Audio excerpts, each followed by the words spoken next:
ഇന്ത്യയിൽ ഒരുപാട് മുഖ്യമന്ത്രിമാരുണ്ടല്ലോ. യോഗി ആദിത്യനാഥാണ് പിണറായി വിജയനെ പറ്റി ഏറ്റവും നല്ല കൂട്ട്. വിജിലൻസ് കേസിൽ കൂടി പ്രതിയായ ഒരാളെ മുഖ്യമന്ത്രി ആ കാറിൽ കയറ്റി കൊണ്ടുപോകുമ്പോൾ സന്ദേശം ക്ലിയർ അല്ലേ?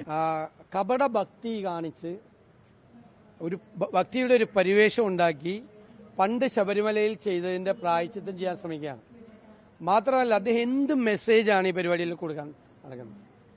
മാസ്റ്റർ പ്ലാൻ എന്ന് പറയുന്നത് 10ാമത്തെ വർഷം ഇലക്ഷന്റെ തൊട്ടിപ്പുറത്ത് മാസ്റ്റർ പ്ലാൻ ഇലക്ഷൻ ഡിക്ലെയർ ചെയ്യാൻ പോവാണ്. ലോക്കൽ ബോഡി, അത് കഴിഞ്ഞ അസംബ്ലി. ഇപ്പോഴാണ് ശബരിമലയുടെ വികസനത്തെ പറ്റി ആലോചിച്ചത്. കാപഡ്യമാണ് കാണിക്കുന്നത്. കാപഡ്യം, കപട ഭക്തിയാണ്, കാപഡ്യമാണ്. ശബരിമലയ്ക്ക് വേണ്ടിയിട്ടുള്ള ഒരു ആവേശം വന്നത് 9 കൊല്ലം ഭരിച്ചപ്പോഴും ഉണ്ടായില്ല. അവിടെ ഒരു വികസന പ്രവർത്തനം നടത്തിയില്ല. UDFന്റെ കാലത്ത് ചെയ്ത 112 ഹെക്ടർ സ്ഥലം വനഭൂമി സങ്കീർണമായ നടപടിക്രമങ്ങളിലൂടെ ഏറ്റെടുത്ത് അവിടെ വികസന പ്രവർത്തനം നടത്തിക്കൊണ്ടിരിക്കുന്നത് മുഴുവൻ നിലച്ചുപോയി. അപ്പൊ ശബരിമലയോട് ഇപ്പൊ കാണിച്ചത് കപടഭക്തിയാണ്.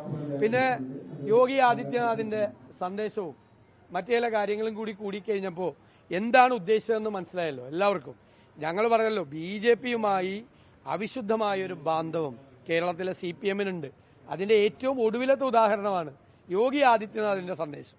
ഈ പരിപാടിയിൽ വളരെ ക്ലിയറാണ്. കേരളത്തിലെ ജനങ്ങൾക്ക് ഇതൊക്കെ കണ്ടാൽ മനസ്സിലാക്കാൻ കഴിയുന്ന സാമാന്യ ബുദ്ധിയുണ്ട്. പിന്നെ ഇന്നലെ വികസന സദസ്സ്, ഞാൻ ഇലക്ഷൻ ഡിക്ലെയർ ചെയ്യാൻ പോവാണ്. ഇലക്ഷന്റെ നറുക്കെടുപ്പ് കഴിഞ്ഞാൽ ഇലക്ഷൻ ഡിക്ലെയർ ചെയ്യാൻ പോകുമ്പോഴാണ് ഈ വികസനത്തെക്കുറിച്ച് ആലോചിക്കുന്നത്. എന്തൊരു മൗഢ്യമാണ് അത്! മര്യാദയ്ക്ക് ലോക്കൽ ബോഡികൾക്ക് പൈസ കൊടുത്തിട്ടില്ല. ലോക്കൽ ബോഡികളെ ശ്വാസം മുട്ടിച്ചു കൊന്ന ഗവൺമെന്റാണ്. എന്നിട്ട് അവിടെ നിന്ന് തന്നെ പൈസ എടുത്തിട്ടുണ്ട് വികസന സദസ്സ് നടത്താൻ വേണ്ടി നടത്തുന്ന ശ്രമം. എന്നിട്ട് പ്രതിപക്ഷത്തെ പരിഹസിക്കുകയാണ്. മുഖ്യമന്ത്രിയാണ് പരിഹാസപാത്രമായി ജനങ്ങളുടെ മുമ്പിൽ നിൽക്കുന്നത്. ഇപ്പൊ കോൺക്ലേവ് നടത്തുന്ന ബഹളമാണ്. അവസാനമായപ്പോ ഇതൊക്കെ തുടക്കത്തിലല്ലേ, ഗവൺമെന്റ് അധികാരത്തിൽ വരുമ്പോഴല്ലേ എന്ത് ചെയ്യണം, എങ്ങനെ ചെയ്യണം, ആരോഗ്യരംഗത്ത് എന്ത് ചെയ്യണം, വിദ്യാഭ്യാസ രംഗത്ത് എന്ത് ചെയ്യണം, തീരദേശത്ത് എന്ത് ചെയ്യണം, മലയോരത്ത് എന്ത് ചെയ്യണം, പട്ടികജാതിക്കാർക്ക് പട്ടികവർഗക്കാർക്ക് എന്ത് ചെയ്യണം, കർഷകർക്ക് എന്ത് ചെയ്യണം എന്ന് ആലോചിക്കണത്. ഇത് പോയി ഇനിയിപ്പോ ഇവരാലോചിച്ചിട്ട് കാര്യമില്ലല്ലോ.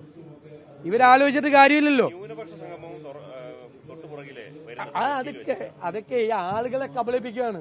ഇക്കണക്കിന് ഇത് എന്തൊരു കമ്മ്യൂണിസ്റ്റ് പാർട്ടിയാണ്! യഥാർത്ഥ കമ്മ്യൂണിസ്റ്റുകാരെ തലയിൽ കൈവയ്ക്കുകയാണ് ഈ കമ്മ്യൂണിസ്റ്റ് പാർട്ടിയെ കണ്ടിട്ട്. കാരണം ആദ്യം അയ്യപ്പ സംഗമം പറഞ്ഞു, അപ്പൊ പേടിയായി. അപ്പൊ ന്യൂനപക്ഷ സംഗമം. ഇനി ഓരോ മതത്തിന്റെയും സംഗമം നടത്തട്ടെ. ഹിന്ദു മഹാസംഗമം, ഇസ്ലാം സംഗമം, ക്രൈസ്തവ സംഗമം. ഞാൻ പറഞ്ഞില്ല, ഇവര് തീവ്ര വലതുപക്ഷ പാർട്ടിയാണ്. ഇവരൊരു കമ്മ്യൂണിസ്റ്റ് പാർട്ടി പോലെയല്ല. യഥാർത്ഥ കമ്മ്യൂണിസ്റ്റുകാരോട് ഈ പ്രാവശ്യം UDF വോട്ട് ചെയ്യും. കാരണം ഒരിക്കലും തിരിച്ചു വരരുതെന്ന് കേരളത്തിൽ ഏറ്റവും കൂടുതൽ ആഗ്രഹിക്കുന്നത് നല്ല കമ്മ്യൂണിസ്റ്റുകാരാണ്. നല്ല കമ്മ്യൂണിസ്റ്റുകാർ തലയിൽ കൈവച്ചുകൊണ്ടിരിക്കുക ഇവരെ ഇത് കണ്ടിട്ട്.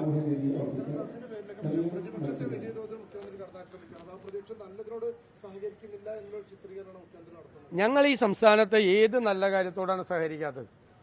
ഈ 10ാമത്തെ വർഷം തെരഞ്ഞെടുപ്പിന് മുമ്പിൽ കാണിക്കുന്ന ഈ നാടകങ്ങളോട് സഹകരിച്ചാൽ ഞങ്ങളെക്കുറിച്ച് ജനങ്ങൾ എന്ത് വിചാരിക്കും? ഞങ്ങൾ ഈ സംസ്ഥാനത്തെ ഏത് കാര്യമുണ്ട്? ഇൻവെസ്റ്റേഴ്സ് മീറ്റ് വെച്ചല്ലോ, ഞങ്ങളവിടെ പോയി ഫുൾ സപ്പോർട്ട് കൊടുത്തല്ലോ. വ്യവസായ വികസനത്തിന് വേണ്ടി, സംസ്ഥാനത്തിന്റെ പൊതുവായ വികസനത്തിന് വേണ്ടി മേജറായിട്ട് എതിർത്തിട്ടുള്ള ചില കാര്യമുള്ളൂ. എന്താണ് ഞങ്ങൾ എതിർത്തത്? കേരളയിൽ എതിർത്തു, ഇപ്പോഴും എതിർക്കും. കേരളയിൽ കൊണ്ടുവരട്ടെ, ഞങ്ങൾ എതിർക്കും. അത് കേരളത്തെ പാരിസ്ഥിതികമായി തകർക്കും, സാമ്പത്തികമായി തകർക്കും. അല്ലാതെ തന്നെ അതുവഴി ഉണ്ടാകുന്ന ലക്ഷ്യം പൂർത്തീകരിക്കാൻ കഴിയും. അല്ലാതെ ഇതുപോലത്തെ നാടകങ്ങൾക്ക് ഞങ്ങൾ എന്തിനാ കൂട്ടുനിൽക്കണം? ഞങ്ങൾ എന്തിനാണ് മുഖ്യമന്ത്രി പരിഹാസപാത്രമായ പോലെ പ്രതിപക്ഷം പരിഹാസപാത്രമാവേണ്ട ആവശ്യമില്ല. ഞങ്ങൾക്ക് കൃത്യമായി കേരളത്തെ വികസനത്തെക്കുറിച്ച് ധാരണകളുണ്ട്. ഞങ്ങൾ അവതരിപ്പിക്കും ജനുവരി. ഞങ്ങൾ അധികാരത്തിൽ വരുമ്പോൾ എന്താണ് കേരളത്തിൽ ചെയ്യാൻ പോകുന്നത്? വിദ്യാഭ്യാസ രംഗത്ത് ഞങ്ങൾ എന്ത് ചെയ്യും? ഞങ്ങൾ ആരോഗ്യരംഗത്ത് എന്ത് ചെയ്യും? മലയോരത്ത് ഞങ്ങൾ എന്ത് ചെയ്യും? തീരദേശത്ത് എന്ത് ചെയ്യും എന്ന് ഞങ്ങൾ കൃത്യമായി പറയും. കേരളം സാമ്പത്തികമായി തകർന്ന ഈ കേരളത്തെ രക്ഷിക്കാൻ UDFന് പദ്ധതികളുണ്ട്. അതൊക്കെ ഞങ്ങൾ ജനുവരി പറഞ്ഞോളാം. ജനുവരിയിൽ ഞങ്ങൾ പറയാം.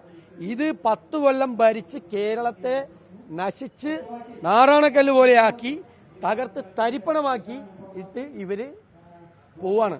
എന്നിട്ട് പോക്കാണ് നമ്മളെ വികസനത്തെ കുറിച്ച് നമുക്ക് ക്ലാസ് നമ്മൾ ചെന്നില്ല എന്ന് പറയണം. ഒരർത്ഥമില്ല. കാപട്യമാണ് മുഴുവൻ. അല്ലാതെ എല്ലാ കക്ഷികളും, കോൺഗ്രസ് അടക്കം UDF ഘടകകക്ഷികളടക്കം എല്ലാവരും ആവശ്യപ്പെട്ടാണ്. കാരണം ലോക്കൽ ബോഡി തെരഞ്ഞെടുപ്പ് എന്ന് വെച്ചാൽ ഒരു പൊതു തെരഞ്ഞെടുപ്പ് പോലെയാണ്. ആ പൊതു തെരഞ്ഞെടുപ്പിന്റെ ഉള്ളിൽ ഈ 2002 മുതൽ നീക്കം ചെയ്യുന്ന 52.5 ലക്ഷം പേരെ വോട്ടർ പട്ടികയിൽ ചേർക്കാൻ പറ്റുമോ? ഞങ്ങൾ മീറ്റിംഗിൽ ആവശ്യപ്പെട്ടാണ്. അത് ചെയ്തില്ലെങ്കിൽ അതൊരു തട്ടിപ്പായി മാറും. കാരണം സ്വതന്ത്രവും നീതിയുക്തവുമായ ഒരു തെരഞ്ഞെടുപ്പാണ് അല്ലെ ജനാധിപത്യത്തിന്റെ ഏറ്റവും വലിയ പ്രത്യേകത. 52.5 ലക്ഷം പേര് ഇവർക്ക് കഴിഞ്ഞ കൊല്ലം ചെയ്യാൻ പാടില്ലായിരുന്നു.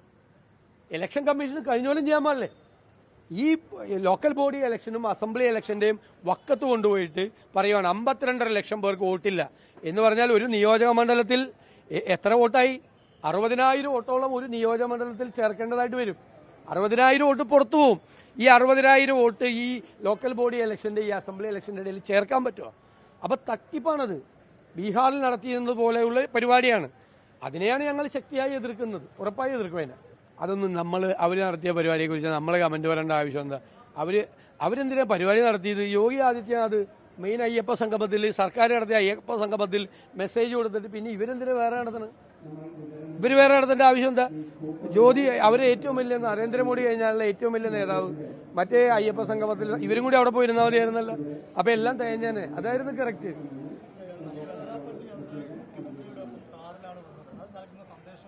അത് ക്ലിയർ ആണല്ലോ, എല്ലാവർക്കും മനസ്സിലായല്ലോ. സന്ദേശം വളരെ വ്യക്തമാണല്ലോ.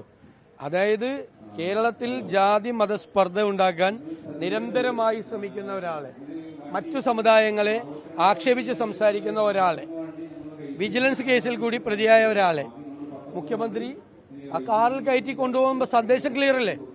സന്ദേശം ക്ലിയർ ആണല്ലോ. എന്താണ് ഉദ്ദേശിക്കുന്നതെന്ന് സന്ദേശം ക്ലിയറാണ്. ഞാനൊന്നും പറയുന്നില്ല.